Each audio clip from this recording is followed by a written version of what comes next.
الحمد لله رب العالمين والعاقبة للمتقين والصلاة والسلام على سيد الأنبياء والمرسلين أما بعد تفسیر القرآن الکریم سورۃ البقرہ آیت نمبر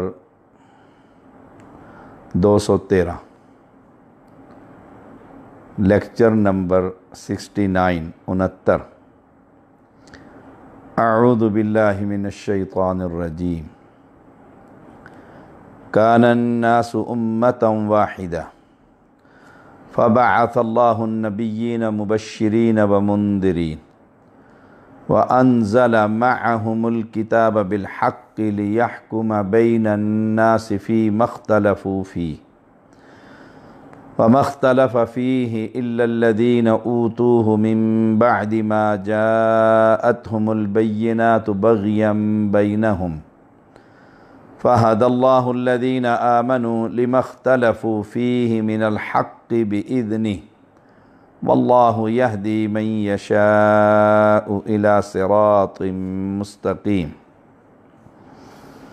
سب لوگ ایک ہی امت تھے، پھر اللہ تعالیٰ نے نبی بھیجے، خوشخبری دینے والے اور ڈرانے والے، اور ان کے ہمراہ حق کے ساتھ کتاب اتاری تاکہ وہ لوگوں کے درمیان ان باتوں کا فیصلہ کرے جن میں انہوں نے اختلاف کیا تھا، اور اس میں اختلاف انہی لوگوں نے کیا جنہیں وہ دی گئی تھی، اس کے بعد کہ ان کے پاس واضح دلیلیں آ چکی آپس کی ضد کی وجہ سے۔ پھر جو لوگ ایمان لائے، اللہ نے انہیں اپنے حکم سے حق میں سے اس بات کی ہدایت دی جس میں انہوں نے اختلاف کیا تھا، اور اللہ جسے چاہتا ہے سیدھے راستے کی طرف ہدایت کر دیتا۔ اس آیت میں ایک بڑی حقیقت بیان کی گئی ہے کہ کان الناس امۃ واحدہ، سب لوگ ایک ہی امت تھے، ایک ہی دین پر تھے، ایک ہی ملت تھی۔ سورج، چاند، آگ، بت، قبر، مقبرہ کسی کی عبادت نہیں کرتے تھے۔ کان الناس امۃ واحدہ، یہ سورۃ البقرہ کی آیت نمبر 213 ہے کہ پہلے جب اللہ تعالیٰ نے آدم علیہ السلام کو زمین پر بھیجا اور ان کی نسل پھیلی اولاد آدم، تو سب کے سب ایک رب کی عبادت کرنے والے تھے۔ کوئی مقبرہ نہیں تھا، کوئی آستانہ نہیں تھا، کہیں مخدوم نظر نہیں آتے تھے، کہیں سیدوں کا سین نہیں تھا۔ کان الناس امۃ واحدہ، نہ کسی نیک انسان کی عبادت ہوتی تھی اور نہ کسی فرشتے کی پوجا پاٹ ہوتی تھی، نہ کسی درخت کے اوپر جھنڈا تھا اور نہ کسی کے ہاتھ میں لوہے کا کڑا پہنا ہوا تھا۔ سب کے سب کفر اور شرک سے پاک، طیب اور توحید والی زندگی گزار رہے تھے، ایک ہی دین پر، ایک ہی ملت۔ ابن عباس رضی اللہ تعالی عنہما بیان کرتے ہیں آدم علیہ السلام اور نوح علیہ السلام کے درمیان 10 قرن کا فاصلہ تھا، یعنی 1000 سال کا فاصلہ۔ آدم علیہ السلام اور نوح علیہ السلام، اب یہ 1000 سال میں جتنی دھرتی پر انسانیت موجود تھی وہ ایک رب کی عبادت کرتی تھی، ایک رب کی، کسی کی عبادت نہیں کرتے تھے سوائے اللہ کے۔ سب کے سب توحید پر تھے، شرک کا دھرتی پر وجود ہی نہیں تھا۔ اور دنیا میں سب سے بڑا گناہ وہ ان الشرک لظلم عظیم، شرک اکبر ہے۔ اور آج بھی شیطان نے امت محمدیہ کی اکثریت کو نیکی بنا کر اس شرک کو ان کے سامنے پیش کیا اور قوم اس کے پیچھے لگی۔ لوگ کہتے ہیں بغیر واسطے کے، وسیلے کے اللہ ہماری نہیں سنتا، ہم گناہ گار ہیں، ہماری تو ویسے نہیں سنتا۔ یہ نیک ہے قبر کے اندر جو موجود ہیں، ان کی اللہ موڑتا نہیں ہے۔ تو 1000 سال تک تو ہر شخص کس سے مانگتا تھا؟ ایک اللہ سے۔ کس کے سامنے سوال کرتا تھا؟ ایک اللہ تعالیٰ سے۔ کس کے سامنے اپنا دامن پھیلاتا تھا؟ ایک اللہ کے سامنے۔ کیا اب جو امت محمدیہ کی حالت ہے وہ 1000 سال تک اللہ سب کی ہر دعا قبول بھی کرتا رہا اور دیتا بھی رہا؟ آج نہیں دے سکتا؟ دے سکتا ہے۔ وہ تو علی کل شیء قدیر ہے۔ علی کل شیء قدیر کہ اللہ ہر چیز پر قادر ہے، پورے قرآن میں 37 مرتبہ آیا کہ اللہ قادر ہے، ہر چیز پر قادر ہے، آج بھی قادر ہے، کل بھی قادر تھا اور قیامت تک قادر ہے، قیامت قائم کرنے کے بعد بھی قادر ہے۔ وہ تو اللہ ہے سبحانہ و تعالی۔ پھر ابلیس کے بہکانے سے ان میں شرک پیدا ہوا۔ فَبَعَثَ اللَّهُ النَّبِيِّينَ مُبَشِّرِينَ وَمُنذِرِينَ، پھر اللہ تعالیٰ نے انبیاء بھیجے۔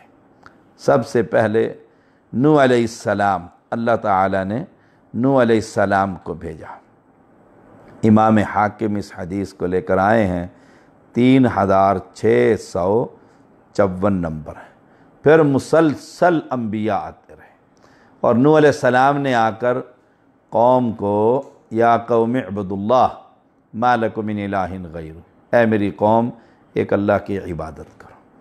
ہر پیغمبر نے آپ دیکھیں، آدم علیہ السلام کے بعد، اس وقت تو توحید تھی، نوح علیہ السلام سے لے کر رسول اللہ صلی اللہ علیہ وسلم تک ہر پیغمبر نے آ کر اپنی امت کو لا الہ الا اللہ کی دعوت دی، اور یہی اصل دعوت ہے، یہی دین ہے جو آج علماء بیان کرتے ہوئے خوف کھاتے ہیں۔ ہر مسئلے پر بیان کریں گے، سبحان اللہ کے اتنے فضائل ہیں، لا الحمدللہ کے اتنے فضائل ہیں، کہ لوگوں کو یہ بتلاؤ کہ یہ فضائل جو ہیں یہ ثواب کس کو ملے گا؟ قبر پرست کو ملے گا جو قبر پر جھک رہا ہے، اس کو ملے گا جو کسی آستانے کو جا کر سلام کرتا ہے؟ سوال ہی پیدا نہیں ہوتا۔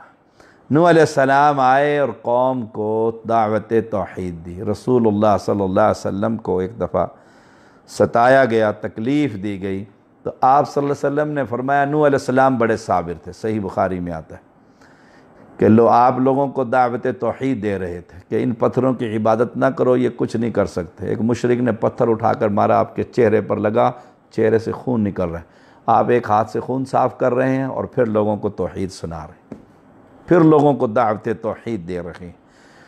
پھر اللہ تعالیٰ نے مسلسل انبیاء بھیجے، رسول آئے، کہا جاتا ہے 1,24,000 کم و بیش انبیاء رسول آتے رہے۔ پھر آخری پیغمبر محمد الرسول اللہ صلی اللہ علیہ وسلم دنیا میں مبعوث ہوئے۔ فرمایا فَبَعَثَ اللَّهُ النَّبِيِّينَ مُبَشِّرِينَ وَمُنذِرِينَ، خوشخبریاں دینے والے۔ کس چیز کی؟ جو شرک سے توبہ کرے گا اس کے لیے جنت، جو گناہ سے توبہ کرے گا اس کے لیے جنت ہے۔ منذرین، ڈرانے والے۔ کس چیز سے؟ آخرت سے، قیامت سے، اللہ کے سامنے کھڑے ہونے سے۔ آپ دیکھیے انسان کتنا کمزور ہے، ڈبل سواری پر پابندی لگ جائے اور سامنے پولیس والے کھڑے ہوں تو یہ دوسرا آدمی کو نیچے اتار دیتا ہے، دور سے اتار دیتا ہے، نیچے اترو، پیدل پیدل آؤ، اس چوکی کو کراس کرتے ہیں، پھر بیٹھ کے آگے نکل جائیں گے۔ بات وہ جو کوئی چیلنج نہ کر سکے، اس سے ڈرتا ہے کہ سامنے وہ پکڑ لے گا، اور گناہ کر رہا ہے جس نے پکڑنا ہے حقیقت میں سبحان اللہ، اللہ سبحانہ و تعالی نے، اس سے ڈرتا نہیں ہے۔ اس کی دھرتی پر رہ کر، اس کو چھوڑ کر، اس کے مرے ہوئے بندے سے جا کر کہتا ہے بابا شاہ جمال پتر دے دے رتا لال۔ کمال دیکھیے اس بندے کا۔ فرمایا اللہ تعالیٰ نے پھر انبیاء بھیجے، انہوں نے آ کے خوشخبریاں دی کہ اللہ بڑا رحیم ہے، بڑا کریم ہے، 100 سال بھی اگر تمہیں ہو گئے ہیں اللہ سے معافی مانگ لو، اللہ تمہارے 100 سال کے گناہ بھی نیکیوں میں تبدیل کر دے گا۔ الا من تاب وآمن وعمل عملا صالحا فاولئک یبدل اللہ